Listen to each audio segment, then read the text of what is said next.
सारे आयामों पर चर्चा करेंगे कि किस तरीके से हम तो भाई यहाँ पर बैठकर हम तो देख पा रहे हैं ना, वहां पर आप लोगों ने जिया है उसे।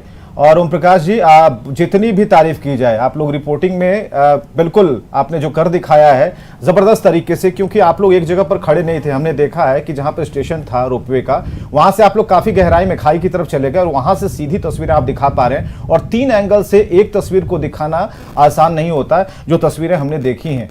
और जो ग्रिप हम देख पा रहे थे, जिस तरह से लोगों ने रस्सियों को पकड़ रखा था, मतलब आप समझिए कि कोई व्यक्ति अपने भार को कितने मिनट तक पकड़कर लटक सकता है। जब यह घटना घट रही थी तो हम भी कहीं इधर उधर कहीं लटक कर देख रहे थे, 1 मिनट भी लटक नहीं पाए। और जिस व्यक्ति ने उस ग्रिप को पकड़कर MI-17 विमान के उस पंखी के प्रेशर को झेलते हुए खुद को 30 से 40 सेकंड दिया, आप समझिए जीने की कितनी अभिलाषा रहती है।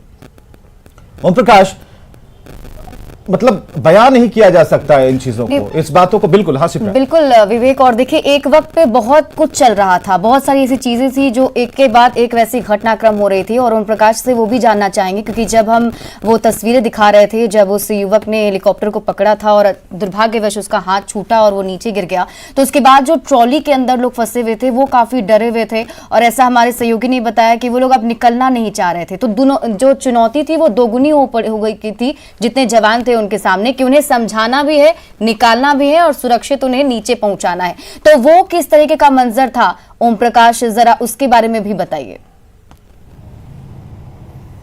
जी, जाहिर तौर पर शुक्र, जो माहौल कल शाम को जिस तरह से जब ऑपरेशन बंद हुआ उस दरमियान अगर बात की जाए तो MI हेलीकॉप्टर से जब एक व्यक्ति का हाथ छूटता है वो नीचे गिरता है, उसके बाद फिर जब चॉपर में जो रोपवे की जो ट्रॉली की रस्सी है वो फेंकी जाती है ताकि दूसरे जो लोग हैं वो बाहर आ पाएं, तो उनके द्वारा साफ एक संदेश दे दिया जाता है कि वो अब चाहते हैं। ओम प्रकाश, गौरव और मनीष आपके बगल में ही खड़े हैं, हमारे नौजवान रिपोर्टर हैं, जरा पीठ थपथपाइए उनकी, आप सीनियर हैं और आपका अनुभव ज्यादा है, उन दोनों की पीठ थपथपानी होगी, ऑन स्क्रीन थपथपानी होगी, क्योंकि इन लड़कों ने बेहतर काम किया, शानदार काम किया और पूरी टीम की तरफ से इन्हें बधाई। विवेक, मनीष तो उसी टाइम से डटे हुए थे।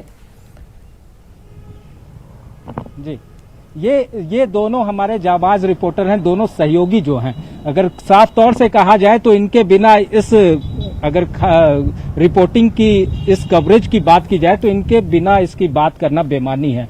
साफ तौर से दोनों का काफी सहयोग रहा, इन दोनों ने भी हमें काफी कुछ सीखने की राह बताई है और दोनों ने एक आयाम भी अपना सेट किया। और जाहिर तौर पर ये बातें जो हैं ये इनकी जुबानी हम सुनाने की कोशिश कर रहे हैं, क्योंकि इनके द्वारा भी वो बच्ची के इमोशंस की जो बात कर रहे थे, बच्चे की इमोशंस की बात कर रहे थे, वो इमोशंस की कवरेज जो हमारे गौरव ने उसे कवरेज किया था। क्या कुछ हुआ था आप ज्यादा बेहतर बता पाएंगे। दरअसल जिन लोगों को एक दिन पहले निकाला गया था उनकी स्थिति, एक ट्रॉली जिसमें से कि एक की मौत हुई थी, उसकी स्थिति, उस ट्रॉली की स्थिति अगर हम कहें तो काफी ज्यादा खराब थी। उनमें जो भी लोग सवार थे 3 से 4 लोग, सभी लोग घायल थे। और उसमें सबसे दर्दनाक जो एक तस्वीर थी कि 1.5 साल का एक बच्चा था, उसका चेहरा अगर हम बात करें तो यहाँ से ये पूरा पोर्शन उसका कट चुका था और इस पूरे पोर्शन पर उसका टाका लगा हुआ था। उसकी माँ उसे स्तनपान करा रही थी और उसकी आंखों से वो आंसू जो ढह रहे थे वो बता रहे थे कि दर्द कितना था, क्योंकि उसने पूरे रात वहां गुजारा था।